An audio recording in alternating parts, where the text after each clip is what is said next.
Yang pertama di sini adalah struktur aljabar. Sebenarnya bahas apa sih struktur aljabar itu? Nah, kalau di mata kuliah di prodi matematika, struktur aljabar itu namanya sendiri adalah struktur. Maka yang dipelajari adalah struktur dari suatu himpunan. Nah, nanti kita akan bermain-main dengan himpunan dan operasi. Ya, kita akan sering bermain dengan himpunan dan operasi. Apa aja sih yang dibahas di struktur aljabar itu? Topiknya di sini ada beberapa yang saya ambil yang paling sering muncul ya di Onmipa. Yang pertama itu adalah grup. Apa itu grup? Grup ini adalah suatu aturan yang ada himpunan dan satu operasi. Operasinya itu biasanya berupa operasi biner, bisa berupa penjumlahan atau operasi perkalian. Yang kedua, itu ada yang namanya ring. Nah, ring ini merupakan level lanjut dari grup. Dia bermain-main juga dengan himpunan, tapi ada dua operasi. Ya, ada dua operasi, bukan cuma satu. Itu bedanya. Yang ketiga ini kita punya yang namanya field. Dalam bahasa Indonesia lapangan ya. Orang matematika tuh bilangnya lapangan atau field. Ini adalah ring tapi yang lebih lengkap atau level lanjut dari ring. Nah, yang keempat itu membahas homomorfisme. Homomorfisme dan isomorfisme. Apa itu? Ini adalah kita akan membandingkan dua struktur dalam aljabar. Jadi, perbandingan dua struktur. Maksudnya gimana? Maksudnya kita akan membandingkan dua grup atau dua ring atau dua field. Akan dicari nanti hubungannya masing-masing. Ini topik untuk struktur aljabar. Nah, pada sesi kali ini saya akan membahas hanya pada grup aja. Ya, tentu karena keterbatasan waktu, jadi hanya grup yang akan kita bahas nantinya. Kemudian di sini ada analisis real. Nah, kalau analisis real ini itu bisa kita istilahkan dengan level lanjut dari kalkulus.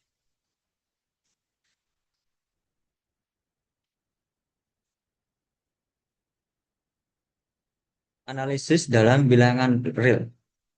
Jadi analisis real ini dia pembahasannya cukup berkaitan erat sama kalkulus. Bedanya kalau kalkulus itu lebih ke perhitungan, kita ngitung hasilnya. Misalkan integral dari 2x dx sama dengan berapa. Nah, kalau analisis real itu lebih ke pembuktian. Pembuktian suatu teorema. Kita belajar definisinya seperti apa, misalkan definisi limit, ada epsilon delta, lalu kita buktikan teorema-teorema yang berkaitan sama definisinya. Yang kita pelajari adalah yang pertama itu ada yang namanya sistem bilangan real. Ini tentu berbeda dengan yang di kalkulus. Ini berkaitan nanti sama yang namanya ada supremo, yaitu batas atas terkecil, ada juga infimum, yaitu batas bawah yang terbesar. Lalu ada juga yang namanya barisan, barisan dan deret. Tentunya di sini berbeda dengan barisan dan deret yang ada di kalkulus, ya. Barisan dan deret di sini itu lebih ke pembuktian, bukan perhitungan. Contohnya misalkan mencari kekonvergenan dari suatu deret atau barisan. Atau misalkan mencari uji. Kita menguji menggunakan uji integral, uji rasio, uji akar, dan seterusnya. Nah, analisis real itu lebih ke pembuktian, biasanya secara apa ya? Ada teori pembuktian tertentu untuk dalam analisis real. Kalau sempat kita bahas nanti. Apa sih bedanya barisan dan deret? Ada yang masih ingat?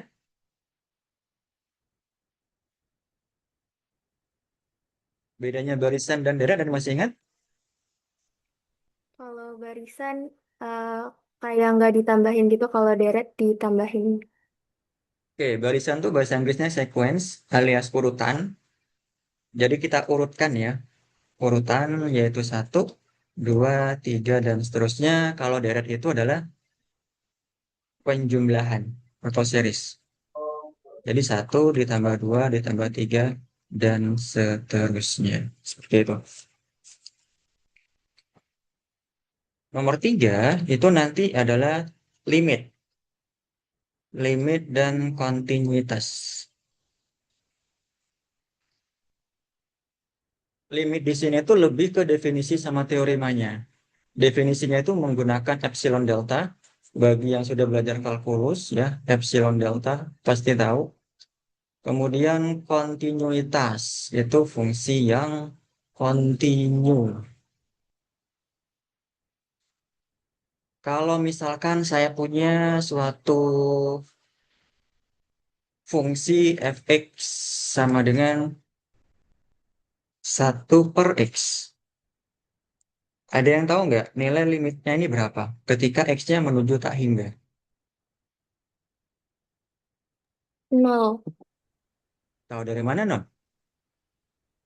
Soalnya X-nya menuju tak hingga jadinya kayak karena X-nya itu semakin besar, jadi kalau misalkan dibagi jadinya hasilnya mendekati nol. Oke. Ada jawaban yang lain selain nol?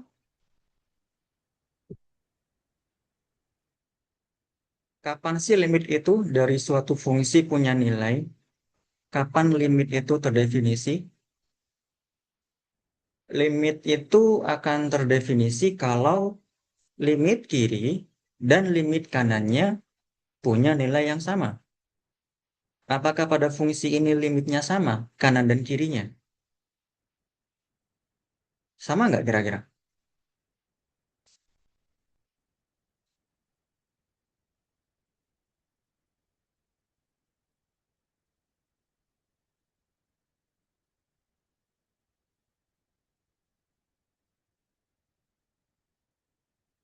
Ada yang tahu?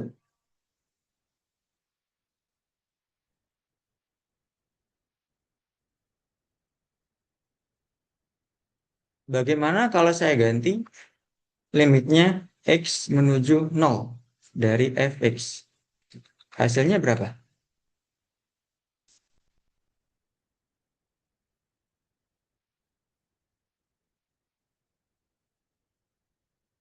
Tidak terdefinisi bukan, Pak? Kenapa hasilnya? Kok bisa tidak terdefinisi? Soalnya makin dibagi, seingat saya itu kayak kalau dibagi nol jadinya tidak terdefinisi. Oke, kita bahas. Limit itu kan punya nilai kalau limit kiri dan kanannya sama. Yang di atas ini x-nya menuju ke tak hingga. Sehingga kita hanya bisa mengecek limit dari kirinya doang. Kalau kanannya nggak bisa dong. Karena dia tak hingga, bilangan yang paling besar. Atau bilangan yang paling di sebelah kanan. Meskipun sebenarnya tak hingga itu bukanlah suatu bilangan. Ini jelas hasilnya pasti nol. Kalau yang nomor dua, x menuju nol. Kalau misalkan x-nya menuju nol tapi dari kiri. Artinya dari kiri itu berarti dari bilangan yang lebih kecil dari nol tapi sangat mendekati nol. Misalkan min 0,00001. Nah, satu dibagi min 0,0001 berapa nilainya? Semakin kecil x-nya, semakin mendekati nol, berapakah nilainya? Kalau diarahkan dari kiri, tentunya akan semakin menuju ke minta hingga. Tapi kalau kita arahkan dari kanan menuju ke nol, maka nanti akan semakin menuju ke tak hingga. Nah, secara gampangnya itu bisa kita gambarkan menggunakan grafik. Grafiknya itu seperti ini kalau 1/x dan seperti ini. Nah, 0 ada di sini. Kita arahkan dari kanan ke 0, dia semakin ke atas, semakin menuju ke sini nih, tak hingga. Tapi kalau dari kiri, dia menuju ke min tak hingga. Jadi jelas limit kanan dan limit kirinya itu tidak sama. Maka jawabannya adalah dia tidak punya limit, tidak punya nilai limit. Alasannya jelas karena limit kanan dan limit kirinya itu tidak sama. Limit kanannya tak hingga, limit kirinya itu min tak hingga. Nah, sekarang saya coba untuk merecall mengenai fungsi kontinu. Ada yang tahu definisi fungsi kontinu seperti apa di kalkulus? Fungsi kontinu. Suatu fungsi fx katakanlah kontinu di x sama dengan a jika bagaimana? Ada yang masih ingat? Fungsi fx kontinu di titik x sama dengan a jika bagaimana? Kalkulus 1 ini, masa nggak ada yang ingat? Kalkulus 1 tuh semester kemarin loh, bagi angkatan 25. Fungsi kontinu itu akan, fx itu akan kontinu di titik x sama dengan a, kalau limit dari x menuju a, fx itu sama dengan fa. Atau kalau kita jabarkan, yang pertama, limit fx-nya ini ada atau terdefinisi, kemudian fa-nya ini juga ada atau terdefinisi, dan hasilnya itu sama. Jadi ada 3 penjabaran, limitnya itu ada, fa juga ada dan terdefinisi, serta hasilnya dua-duanya sama. Maka dikatakan bahwa dia fungsinya kontinu di titik tersebut, di x sama dengan a. Nah, yang keempat, topik untuk analisis real itu membahas mengenai turunan dan integral. Tentunya turunan dan integral di sini bukan sebatas menghitung seperti di kalkulus, tapi lebih ke pembuktian ya. Lagi-lagi ke pembuktian. Nah, kalau di mata kuliah analisis real yang saya ambil dulu waktu kuliah 1, untuk materi 1 dan 2 itu ada di analisis real 1 atau Unreal 1. Ini 3 SKS nih. Kalau nomor 3 dan 4 itu adanya di Unreal 2, yaitu analisis real 2. Ini juga 3 SKS.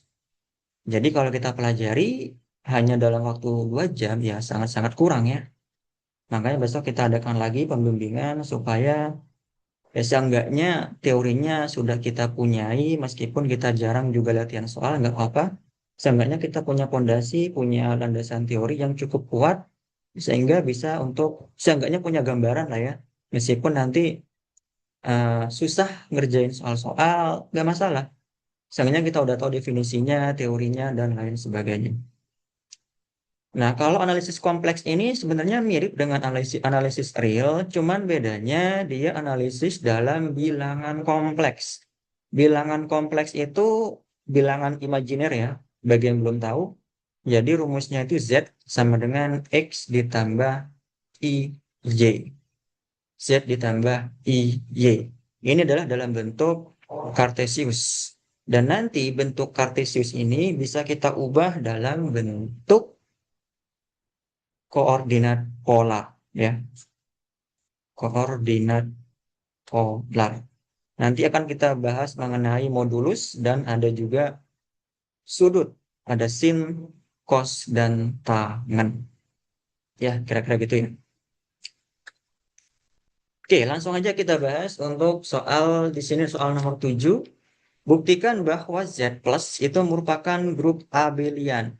Nah, tentu sebelum kita bahas dulu cara membuktikan Z plus ini, saya akan bahas dulu mengenai teori atau definisi dari grup itu sendiri.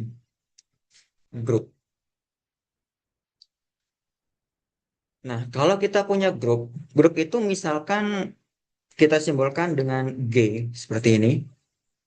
Definisinya adalah himpunan biasanya itu tidak kosong.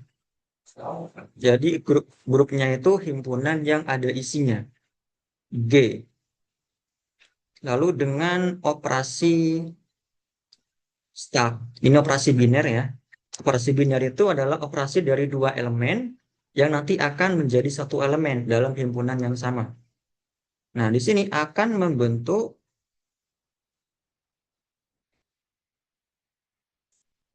G, start. Ini adalah grup pada himpunan G terhadap operasi start atau operasi biner. Nah, jika terpenuhi, di sini akan ada 4 syarat suatu grup dengan operasinya itu dikatakan grup jika ada 4 syarat. Yang pertama adalah syaratnya tertutup. Tertutup itu atau closure ya, closure. Yaitu kalau kita punya dua anggota di grup tersebut atau dalam bahasa matematika itu untuk setiap kita ambil sembarang dua elemen, katakanlah A kecil, B kecil yang ada di himpunan tersebut, himpunan G. Nah, maka berlaku A dan B ini akan dioperasikan dengan operasi star. Dia juga akan ada di grup. Contohnya, kita langsung bahas ke soal yang di sini.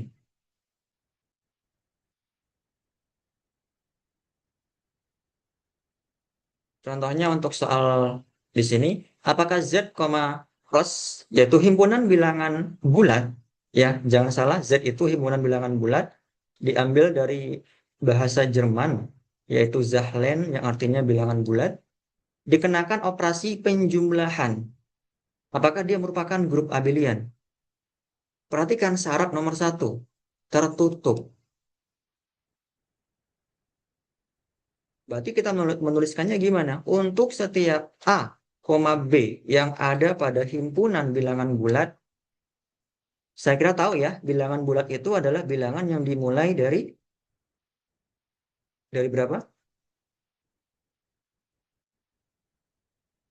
Satu, Pak. Satu. Bilangan asli dong itu. Eh, dari nol, Pak. Dari nol bilangan caca dong. Dari negatif, Pak. Ya, intinya bilangan positif, nol, negatif yang tidak berupa pecahan. Min satu, min dua, min tiga, min empat, nol, satu, dua, tiga, empat, 1000, dan seterusnya gitu. Nah, apakah iya nih, kalau kita ambil dua sembarang bilangan bulat, kemudian kita jumlahkan keduanya, apakah hasilnya juga ada di himpunan bilangan bulat? Katakanlah 1 ditambah 0. 1 dan 0, dua-duanya kan bilangan bulat. Kalau kita jumlahkan 1 plus 0, hasilnya kan 1. Apakah dia juga bilangan bulat 1? Jawabannya? Iya, Pak. Iya, Pak. Ya. Atau contoh yang lain, min 1 dan 2. Dua-duanya itu anggota himpunan bilangan bulat. Kalau kita jumlahkan min 1 plus 2, hasilnya 1. Apakah dia juga anggota himpunan bilangan bulat? Jawabannya ya. Untuk setiap, artinya kalau kalian ambil sembarang bilangan, dua bilangan di himpunan bilangan bulat, berapapun itu, kalau kalian jumlahkan pasti hasilnya juga ada di himpunan bilangan bulat. Jadi ini terbukti benar. Ya, A plus B itu juga pasti elemen dari bilangan bulat. Mudah gini aja jawabnya. Ya, kalau kalian misalkan menunjukkan ketidakberlakuan, cari contoh penyangkalnya.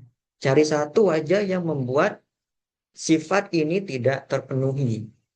Ya, misalkan kalau tidak terpenuhi ya cari aja satu aja, gak usah banyak-banyak untuk contoh penyangkal. Nah, aksioma yang kedua setelah tertutup itu adalah asosiatif. Asosiatif itu Dalam bahasa lain artinya pengelompokan. Nah, biasanya kalau asosiatif ini kita mengambilnya 3 elemen. Jadi untuk setiap A, B, C di himpunan G, maka berlaku A star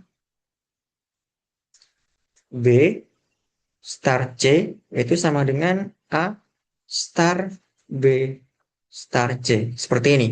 Bedanya apa? Bedanya kalau yang kiri A star B-nya dikerjakan dulu, kalau yang kanan B star C-nya dikerjakan dulu. Itu bedanya. Dan hasilnya harus sama. Maka gimana cara menjawab untuk sifat yang kedua pada soal nomor 7 ini? Ini pasti terbukti. Jadi untuk setiap A, B, C di bilangan bulat, dia pasti berlaku A plus ya. Karena tadi menggunakan operasi plus. A plus B ditambah C itu pasti sama dengan A plus B plus C. Seperti ini. Jadi sifat nomor 2 itu berlaku. Ya, kalau operasi penjumlahan dia berlaku, kapan tidak berlakunya? Ketika Z itu nanti dikenakan operasi pengurangan. Kalau pengurangan baru tuh tidak berlaku. Ya, nanti tidak akan berlaku di mana? Di asosiatif. Tidak akan berlaku di asosiatif. Coba kita ya, buktikan ya. Misalkan kita ambil 2, A-nya itu 2, kemudian dikurang 1, kemudian dikurang lagi 3. Nah, seperti ini. Apakah sama dengan 2 dikurang 1 dikurang 3? Ini aja hasilnya 1 dikurang 3. Ini 2 dikurang, ini berapa ini? Min 2. Ini min 2, yang di sini 4. Nggak sama ya. Makanya untuk operasi pengurangan itu bukan grup. Tapi kalau penjumlahan hasilnya grup ya. Cuman harus kita buktikan dulu gimana cara dia membuktikan bahwa dengan operasi pengurangan himpunan bilangan bulat adalah suatu grup. Nah, sifat yang ketiga di sini itu adalah sifat identitas. Apa itu identitas? Ada yang tahu? Identitas. Jadi terdapat, ini kalau dalam logika matematika, dibalik itu cara bacanya adalah terdapat atau ada. Jadi ada suatu bilangan, katakanlah elemen dari grup atau himpunan G. Ini adalah elemen identitas ya. Elemen identitas. Sedemikian hingga untuk setiap elemen yang ada di G, maka berlaku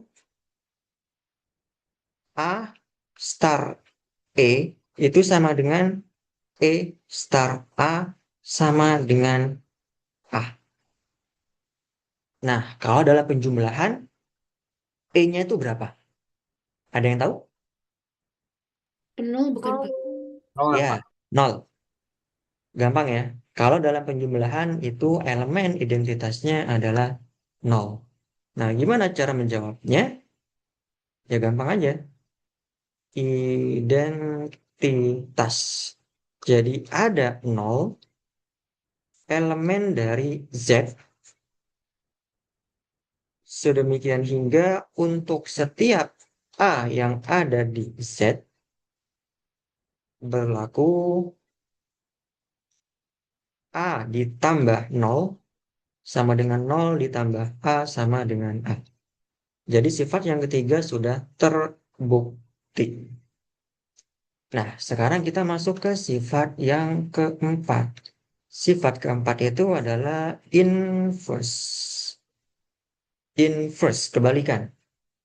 Jadi nulisnya adalah untuk setiap A yang ada di G, pasti akan ada elemen inverse. Akan ada satu A inverse, elemen G juga, sehingga A star A inverse itu sama dengan A inverse star A sama dengan elemen identitas E. Nah, untuk soal nomor 7 ini gimana cara menjawabnya? Berarti untuk setiap A yang ada di Z, ya, ada A inverse. Kira-kira apa nih A inverse-nya? Ada yang tahu? Bilangan A. negatif. Ya, negatif A. Jadi ada min A elemen dari Z itu sendiri, sehingga A ditambah min A sama dengan min A ditambah A sama dengan E. E itu adalah elemen identitasnya. Berapa tadi di atas? 0. Nah, jadi 4 juga terbukti. Kalau keempat-empatnya terbukti, maka himpunan itu bisa disebut sebagai grup. Grup saja ya. Tapi di sini ada istilah grup abelian. Apa itu grup abelian? Nah, abelian itu punya nama lain yaitu komutatif. Jadi grup abelian itu adalah grup yang aksiomanya ada 4 ditambah dengan satu sifat lain yaitu sifat komutatif. Ya, di sini ada sifat yang lain yaitu namanya komutatif. Komutatif tuh gampang ya, tinggal dibolak-balik aja, pasti berlaku sama, yaitu untuk setiap A, B di himpunan G akan berlaku A star B itu sama dengan B star A. Nah, nomor 7 ini pasti dia adalah komutatif. Kenapa? Karena dua bilangan di himpunan bilangan bulat, katakanlah misalkan 2 ditambah min 4, itu pasti sama dengan min 4 ditambah 2. Berapapun bilangannya, kalau kita jumlahkan lalu kita balik, pasti hasilnya sama. Itu sudah pasti. Komutatif. Nah, gimana cara nulisnya? Berarti untuk setiap dua elemen di himpunan bilangan bulat, maka pasti berlaku A ditambah B pasti sama dengan B ditambah A.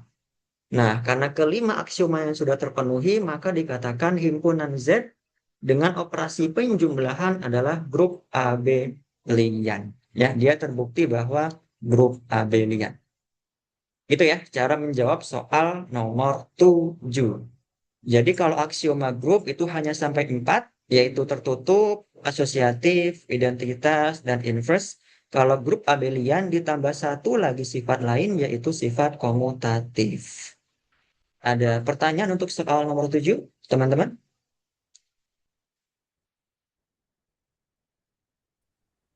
Silakan bertanya ya Berarti kalau kurang paham ya. berarti nggak apa ya, pembuktiannya itu nggak usah bisa pakai angka gitu ya Pak? Nggak usah. Kalau Oh, membuktikan dia itu terpenuh untuk memenuhi salah satu aksioma, jangan menggunakan angka, tapi gunakan satu simbol yang mewakili sembarang angka. Baru kalau kamu punya contoh penyangkal, kasih contoh satu aja angkanya. Berapa? Kayak contoh pengurangan yang tadi. Kasih contoh tuh untuk A-nya sama dengan berapa, B-nya berapa, C-nya berapa. Dia nggak berlaku sifat asosiatif. Seperti itu. Gitu ya. siap. Oke, kalau gitu, kalau nggak ada pertanyaan, saya lanjut ke soal nomor 8. Soal nomor 8 ini sebenarnya cukup banyak teori yang harus kita pahami dulu sebelum mencari semua subgroup dari Z6, plus. Ini artinya Z6 itu dia adalah himpunan bilangan bulat, himpunan bilangan bulat modulo 6. Ada yang tahu nggak modulo itu apa? Modulus atau Bisa, modulo? bisa dari kalau misalkan dibagi sama 6. Oke, seperti ini. Berarti anggotanya itu untuk Z6 itu 0, 1, 2, 3, 4, dan 5. Nah, Z6 di sini itu dikenakan operasi penjumlahan. Apa artinya? Artinya misalkan kalau 1 saya jumlahkan dengan 5. 1 ditambah 5. Hasilnya berapa? Hasilnya berapa? Ada yang tahu? 6. Eh, 6 kalau kita bicaranya dalam ruang Z. Tapi kalau dalam Z6 bukan 6. oh 0 ya? 0. 0. Kalau 3 ditambah 5 berapa?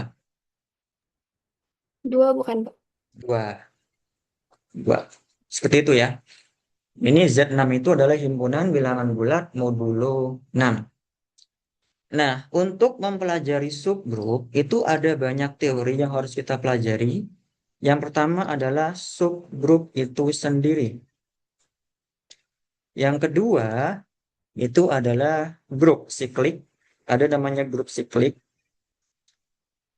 Lalu yang ketiga itu adalah subgrup dari grup siklik tersebut.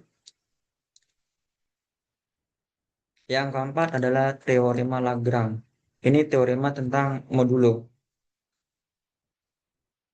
Lagrange.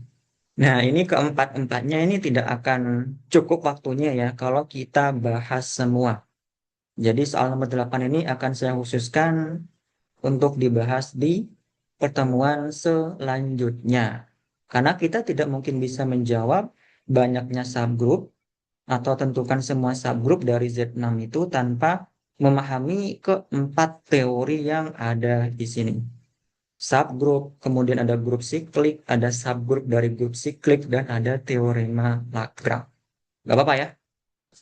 Kita akan bahas di pertemuan berikutnya. Nah, sekarang kita langsung aja masuk ke materi analisis real. Tentukan nilai limit dari limit n menuju tak hingga dari 1 per n pangkat n plus 2 per n pangkat n sampai dengan n per n pangkat n. Gimana cara kerjain soal ini? Langkah pertama diapain dulu kira-kira? Dibalik.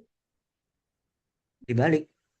Eh, Nah, apa di wak- kalau nggak salah waktu itu tuh dari n per n pangkat n sampai ke 1 per n pangkat n dulu. oke. Setelah itu diapain? Setelah itu dijadiin Euler gitu kalau nggak salah, Pak. Euler. Mm-mm. Iya, nanti limitnya pasti akan mengarah ke sana ya.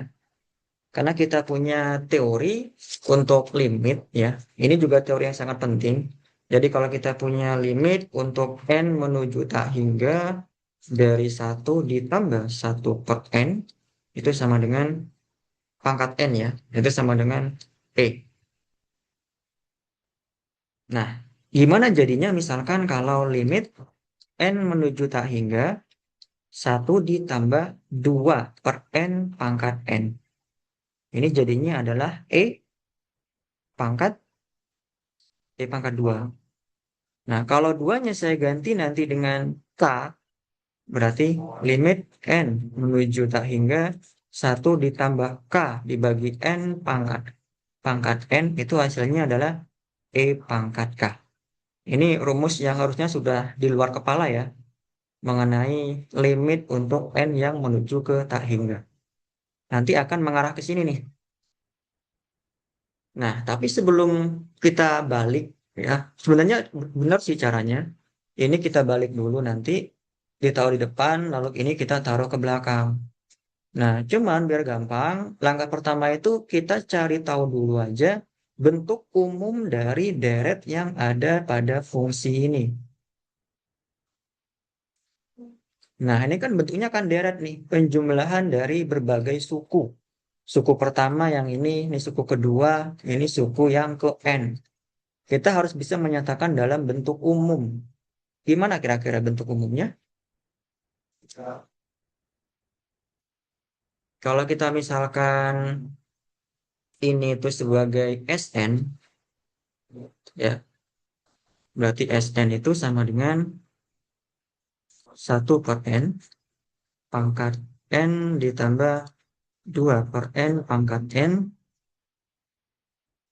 N per N pangkat N. Nah, ada yang tahu gimana bentuk umumnya untuk deret ini? Jadi kita ubah menjadi bentuk sigma.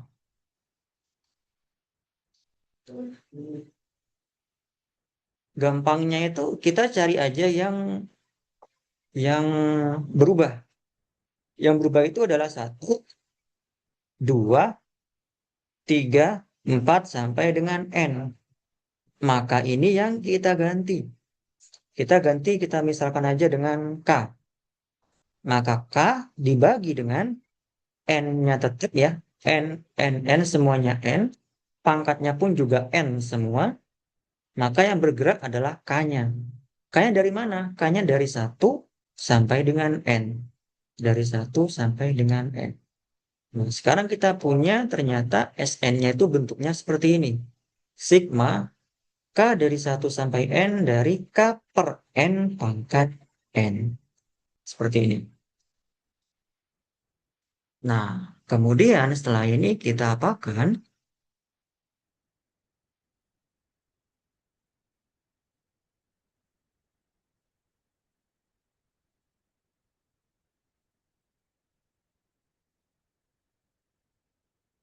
Diapakan setelah ini? Sn sama dengan sigma, K sama dengan 1, dari 1 sampai N. Fungsinya K per N pangkat N. Pakai limit ya, Pak? Pakai limit. Gimana tuh, Fatur? Ada limit N sampai tak hingga K per N pangkat N. Tahu nggak? Atau coba deh langsung pakai caranya itu ya, teman kita tadi, yaitu dibalik dulu. Boleh, Pak? Sn sama dengan N per N pangkat N ditambah, berarti kalau dibalik itu ini menjadi N min 1 per N pangkat N, lalu menjadi N min 2 per N pangkat N sampai dengan 1 per N pangkat N. Seperti itu ya. Setelah itu berarti diapain? Nah, setelah itu berarti bisa kita sederhanakan ini sama dengan 1. 1 pangkat N ditambah yang ini adalah 1 min 1 per N pangkat N. Oh bener nih, ini nanti mengarah ke E. E pangkat sekian. Kemudian ditambah ini 1 min 2 per N pangkat N. Dan seterusnya sampai dengan 1 per N pangkat N.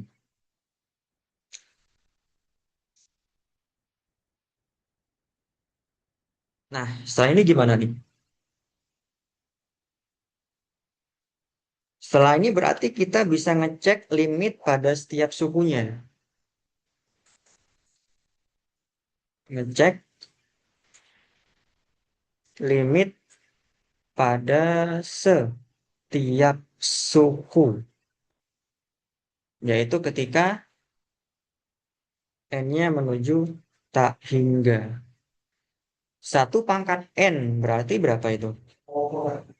Ini kan suku pertama nih. Ini kan suku yang pertama. Suku pertama adalah 1 pangkat N. Kalau N-nya menuju tak hingga, berarti 1 pangkat N berapa? 1. Kemudian suku yang kedua, yang ini. Nah, ini menggunakan rumus yang tadi. Kalau ada limit n menuju tak hingga 1 min 1/n pangkat n adalah berapa hasilnya? Teoremanya itu mengatakan bahwa kalau dia plus, maka hasilnya E pangkat 1. Kalau dia K di sini, maka di sini diganti dengan K. Masalahnya di sini negatif. Berarti kalau negatif, E pangkat berapa dong?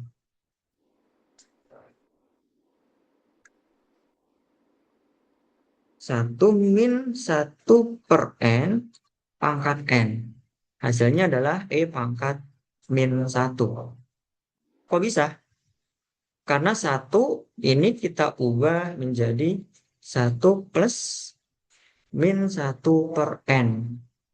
Nah, min 1 di sini itu akan berubah menjadi pangkat. Kalau min 1 kita ganti dengan 2, maka pangkatnya 2. Min 1 kita ganti dengan 3, pangkatnya 3. Karena di sini min 1, maka pangkatnya adalah min 1. Ya. Ini rumus limit untuk Euler. Nah, suku yang ketiga itu berarti limit n menuju tak hingga dari 1 min 2 per n pangkat n ini hasilnya E pangkat min 2. Ya, E pangkat min 2. Dan seterusnya. Jadi pasti nanti Sn-nya ini, Sn limitnya ya, limit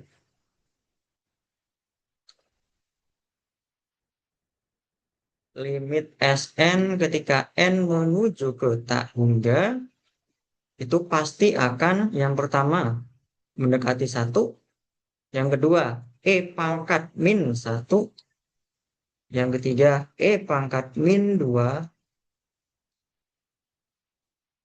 dan seterusnya. Dia akan terus-menerus berupa suatu deret apa ini? Deret geometri ya. Ini akan membentuk deret geometri.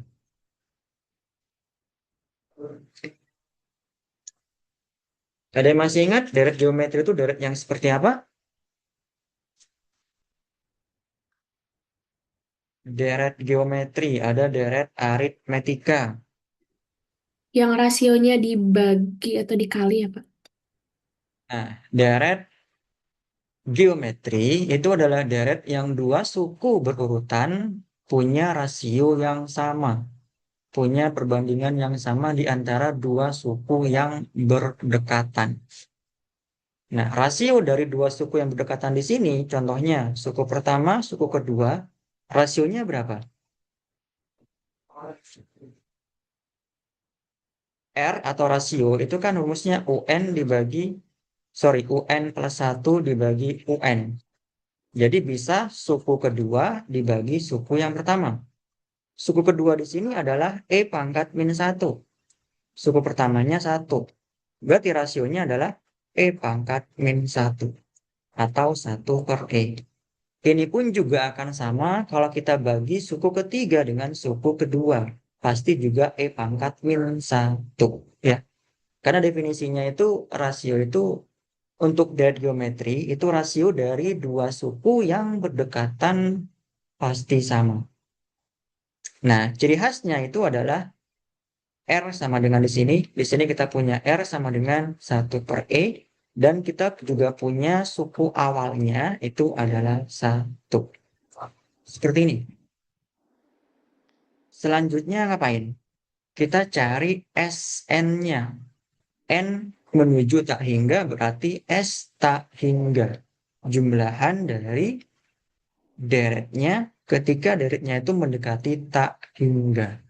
Yaitu kita cari di sini S tak hingganya menggunakan rumus yang kita pelajari di SMA ya. Yaitu A dibagi 1 min R. A itu adalah suku awal dibagi 1 min R. R itu adalah rasionya. Seperti itu. Langsung aja kita masukin A-nya di sini berarti Berapa A-nya? 1. A-nya itu 1 dibagi berapa nih? 1 min R. R-nya adalah 1/E. Berapa nih hasilnya nih? 1 dibagi 1 min 1/E. Berarti 1 dibagi E min 1 dibagi E sama dengan E dibagi E min 1. Seperti ini ya. Jadi ini adalah nilai limit untuk Sn. Ya, ini adalah limit Sn ketika n menuju tak hingga. Ini rumus di SMA, yaitu rumus A dibagi 1 min R ketika n-nya menuju tak hingga. Seperti itu. Ada pertanyaan? Sebenarnya kalau n-nya itu tidak menuju tak hingga, itu rumusnya adalah A dibagi 1 min R pangkat pangkat n ya. Ada yang masih ingat nggak rumus untuk Sn pada barisan pada deret geometri? Iya, Pak. Kalau Yang A-nya A A dikali apa ya? kali Mas ya? 1 min R pangkat N per 1 1 min min R pangkat pangkat N. N. Terus? Iya. Terus bawahnya nggak pakai N, Pak. Cuma Oh ya. 1. Oke. 1 min R. Nah, ini akan terpenuhi kalau rasionya itu gimana? Tidak Kalau sama dengan rasionya itu di antara 1 dan 0. Kenapa? Seperti ini contohnya nih. Ini kan 1/E nih. E itu kan nilainya 2,71 ya. 2,7281 dan seterusnya. Ini kan nilainya kan ada di antara sini. Di antara 0 dan 1 pasti.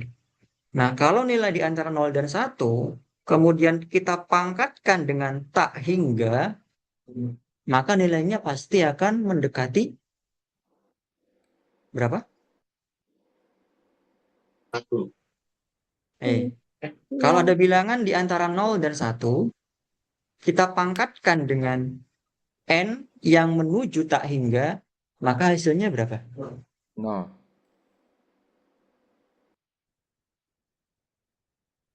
Akan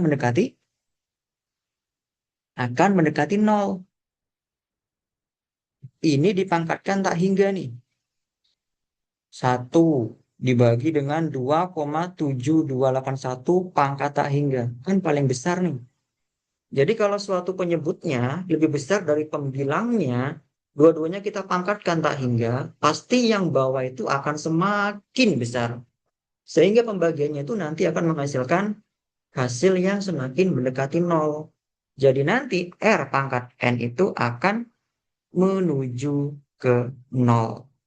Makanya 1 min R pangkat N itu sama dengan 1 min 0. 1 min 0 adalah 1. Jadi yang ini nanti hilang rumusnya kalau N-nya menuju tak hingga. Jadi rumusnya tinggal A dibagi 1 min R ya. Rumusnya min. Ini berlaku kalau N-nya menuju tak hingga. Seperti itu. Jadi untuk yang ini itu hasilnya adalah ini ya. E dibagi E min 1. Kira-kira begitu. Apa ada pertanyaan untuk soal nomor 9?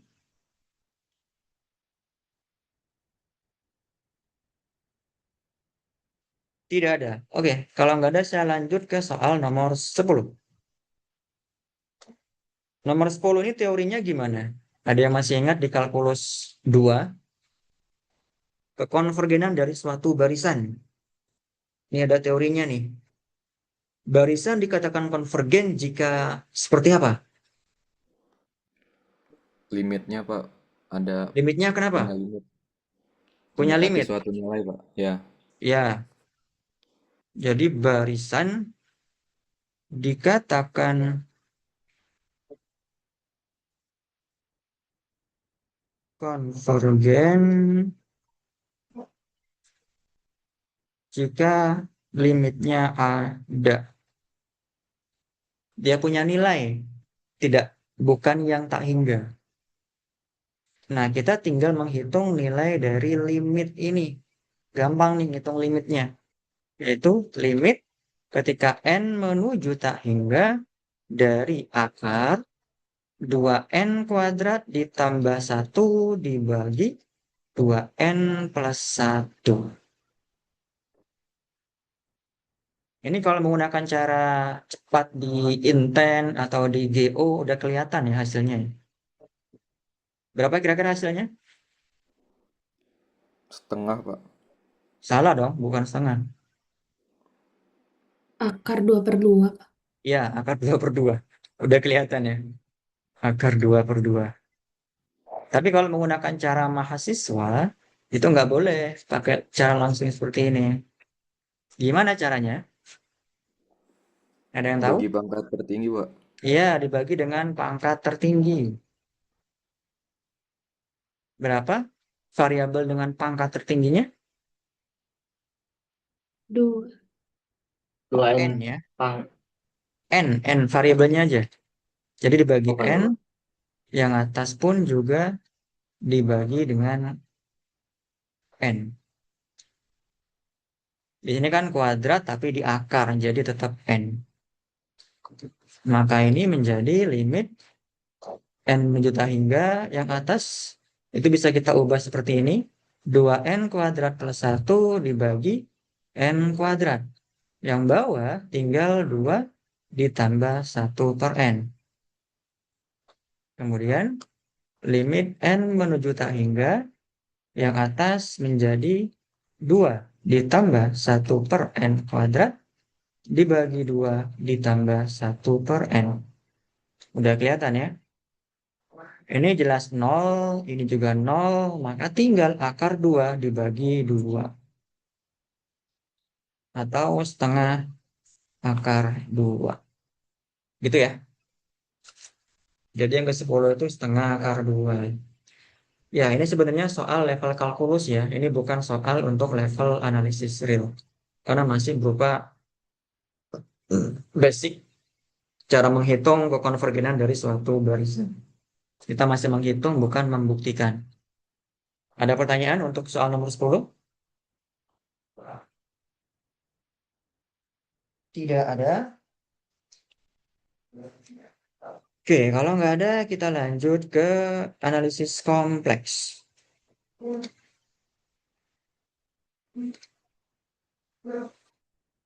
Nah, analisis kompleks, bilangan kompleks.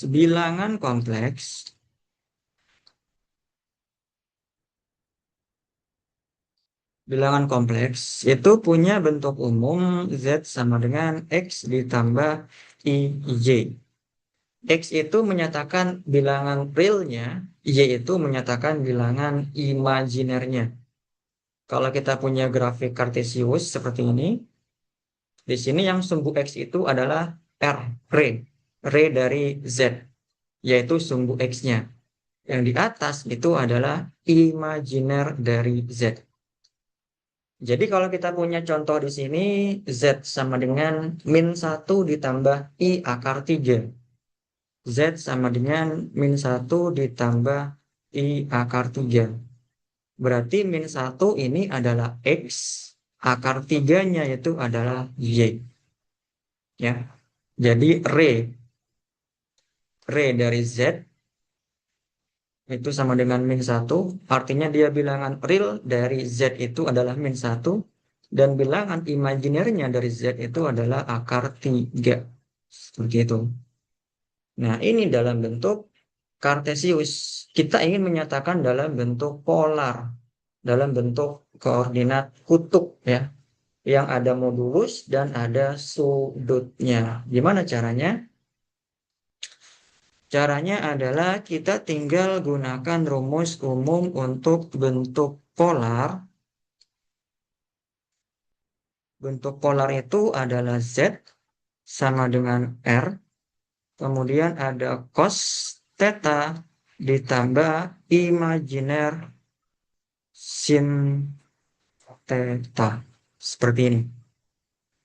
R itu jari-jari atau modulo yang diperoleh dari akar X kuadrat ditambah Y kuadrat.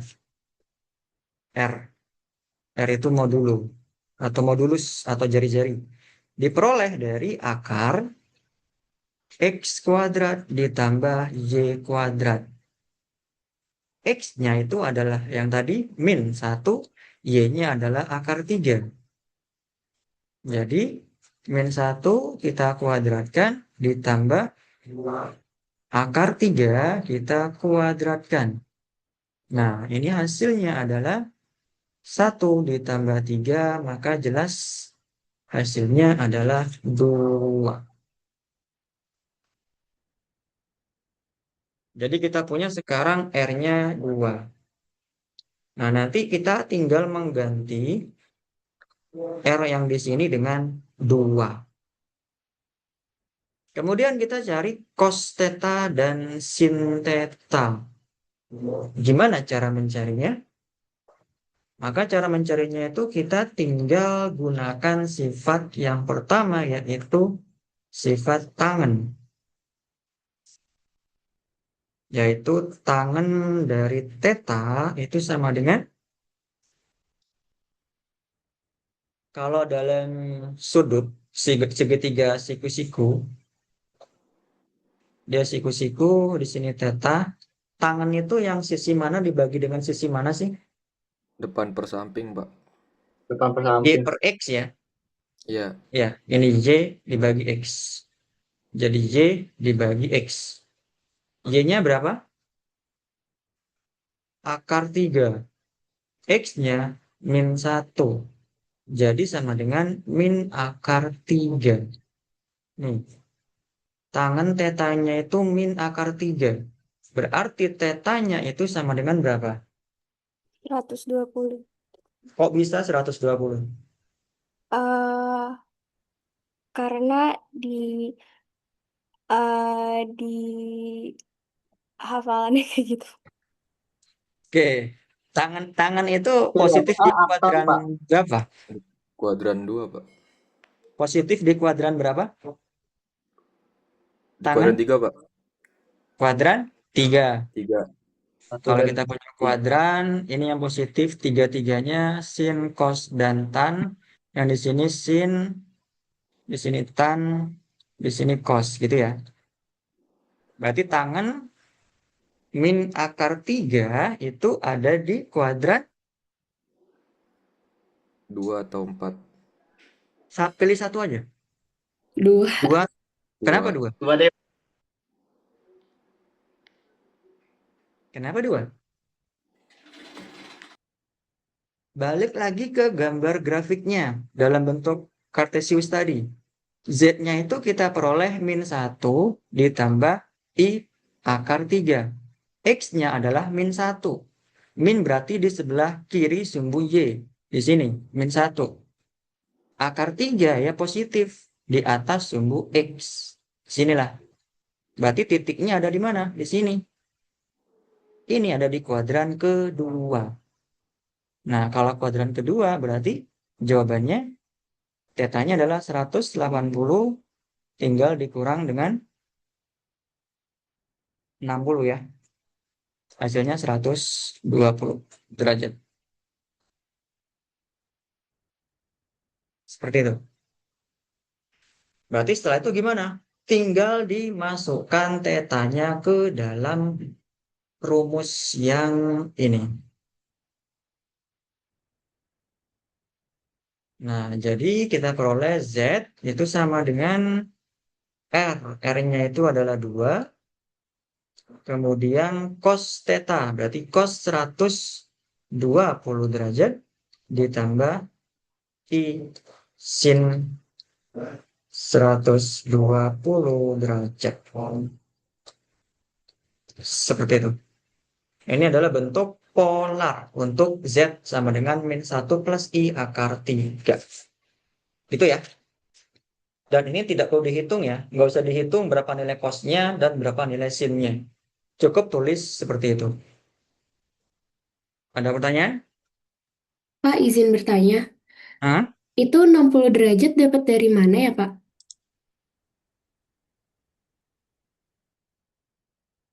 Hafalan? Oh, gitu. Enggak. Oh, 60 derajat itu dapat dari tangan akar 3. Tangan 60, tangan berapa yang menghasilkan akar 3? Tangan 60 ya? iya. 60. Karena Oh, dia ada di kuadran kedua, berarti pasti jelas 180 dikurang 60 derajat. Seperti itu. Sama oh, dengan 120. Kalau oke. saya seperti itu sih cara memahaminya. Kalau kuadran ketiga berarti 180 ditambah 60. Kuadran keempat berarti 360 dikurang dengan 60 derajat. Seperti itu. Baik, paham, Pak. Kalau saya kalau saya memahaminya seperti itu ya. Oke, seperti biasa kalau sudah 1 jam di sini coretan saya itu agak lemot sama kayak ngajar-ngajar biasanya juga. Jadi tolong kita keluar dulu baru kita join join linknya lagi ya.